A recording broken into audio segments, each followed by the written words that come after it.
Vikings versus Steelers. Favorite bet on the board, I'm going to take Minnesota minus 2.5. I get the better offensive staff, better defense. I think right now, I don't know why I would like Pittsburgh.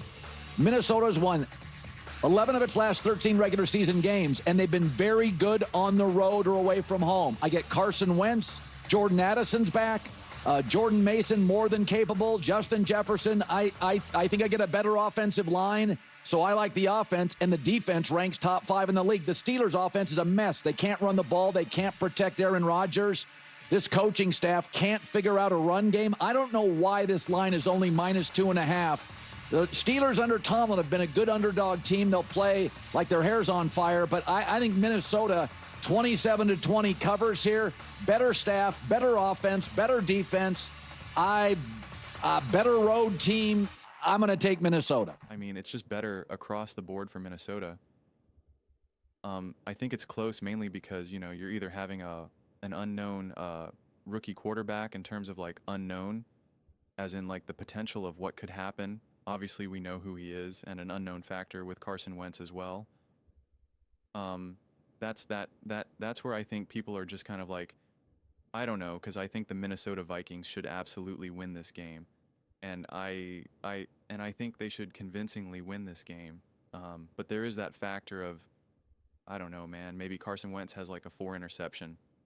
I don't know. So he turns into Jake Browning, where he's just throwing the ball all over the field, but it's just with like reckless abandonment, where it's just like, yeah, he threw for 3 touchdowns, but he also had 3 interceptions.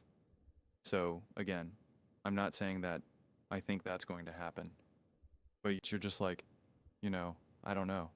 But it does feel like this defense should give fits for the Pittsburgh Steelers. Now, I'm on the camp that I actually think Aaron Rodgers has been playing actually pretty well offensively with the Steelers, and I actually like what the Steelers have been able to do so far this season. But I do think that the defense for the Steelers now has not been as great as I was originally anticipating. And so I think Kevin Unnell with Carson Wentz, Justin Jefferson, Addison, et cetera, will have a lot of success here.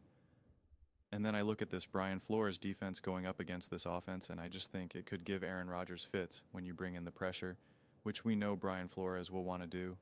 I'm not going to go through the stats now here, but I made a previous video specifically with Aaron Rodgers with pressure, and you can see it is such a stark difference. It is an absolute just falling off a cliff that when you protect Aaron Rodgers top in the NFL, right? Like Juice still just as good as you would ever need a quarterback, because he can still let it rip with the best of them. He's going to make the best possible decisions when you give him time.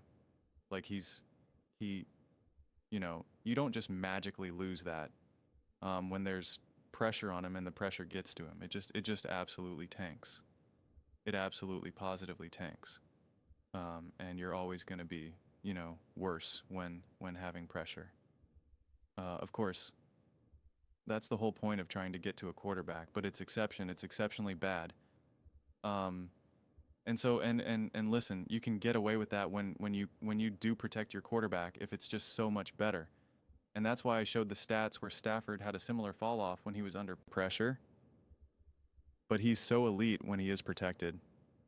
And the Rams, when they can do a good job of protecting him, then it's like, okay, it balances it out a lot more, and you can win a lot of games and get to the divisional round, right?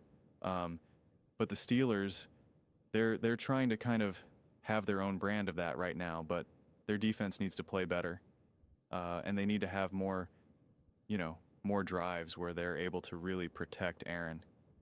And I'm not so sure if this Minnesota Vikings defense is going to give him an opportunity. Not to mention, I think even when he's not pressured, the Vikings did a really good job of disrupting Aaron as well. And so I think in a game like this, and this will be kind of fun to kind of look out for, where if you see, even when Aaron is protected, if you see that they're not able to really get this offense going, or something, you get an interception or a tipped ball in the air, or someone was open and Aaron lets it rip, but it's a drop ball. it's just like if you have a couple of those moments, it's just like I'm just gonna already be like, oh, game over in my mind, because you're not taking advantage of the moments when he's protected, he's upright, he's got time. If you're not even taking advantage of those moments. Now, you combine them with the moments when you ultimately are going to get pressure to him, it's like game over. I just don't see it. I just don't see it. So that's going to be something that I'll actually be, be looking for um, uh, probably more than anything actually. But this game early morning, I feels, wasn't it? I think it was last year too that the Vikings played super early in the morning as well. That one time. So it's gonna be a game roll out. I'm gonna be watching it in bed. I'm not gonna lie. I'm gonna be laying in bed watching it on my phone because I'm just like not gonna have the energy to do anything else, especially with a long day of watching football games. But I mean, this should be a great spot for the Minnesota Vikings to just really continue to build momentum, um, continue to reinforce who they are as a team, continue to build some momentum, specifically with Carson Wentz, because whether J.J. McCarthy is coming back, next week or the week after, building momentum with Carson right now matters. Having the feeling of like we can continue to win games right now with Carson really really matters. And so right now, I see a team like this with the Vikings, especially if you're going to end up changing quarterbacks again and whatnot. Like you don't want to have any backsliding here. You don't want to have a game where now you let this game get away from you, or just a weird game and you lose, and you're just like, all right, we're still pretty good. We're still in a good spot. We're still just we're right there. We're in the wild card race. We're in the division, right? Like you don't want to have to backslide right now, especially because again, there's just question marks currently about, is it Carson, is it JJ, and when JJ is there, how good are you going to be? When Carson is there, how good are you going to be? There's just there's just enough adversity that you're already dealing with. A team that I believe you very much should be able to beat, that you should win, that you should cause lots of issues for throughout the game. It's just like just make sure you take care of business. Make sure you take care of business. Make sure you take care of business. Make sure you take care of business, because you're probably going to face more adversity as the season unfolds, and you need to give yourself room to fail. Very similar to what I kind of said about the Broncos last week going into Sunday, where it was like, you let the game get away from you from the Colts, and now it doesn't leave room for you to kind of, have a tough, gritty loss against the Chargers, who is a great team, and it's just like, and because of that, it's like now you could be 1-2, and they ended up now being 1-2, and you're just like now things feel like they're piling on more when you should just be 2-1, and it should just be like, yeah, you know what?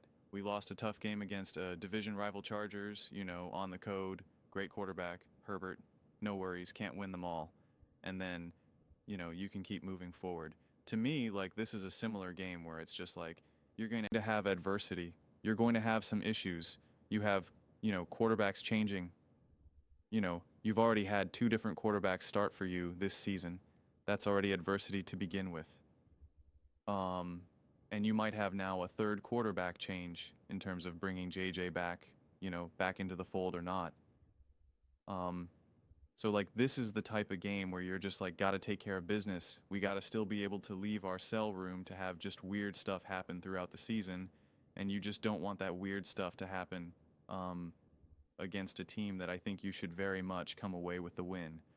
But those are just my thoughts. I'd absolutely love to hear yours. What do you guys all think about the Minnesota Vikings? Who you got, Carson Wentz or Aaron Rodgers? Let me know in the comments below. I read every single comment. So whether you agree with me or disagree with me, either way, let's get in some discussions, let's get in some fights, but ultimately let's just have some fun. And please do consider subscribing. We are building an amazing community here, and absolutely love to see you part of it. I want to build something that we all genuinely feel connected to, something that we're really excited to be part of. I think we're well on our way to doing it. Please don't forget to give this video a thumbs up, as it really does help with the visibility and the algorithm. Thank you so much. See you next time.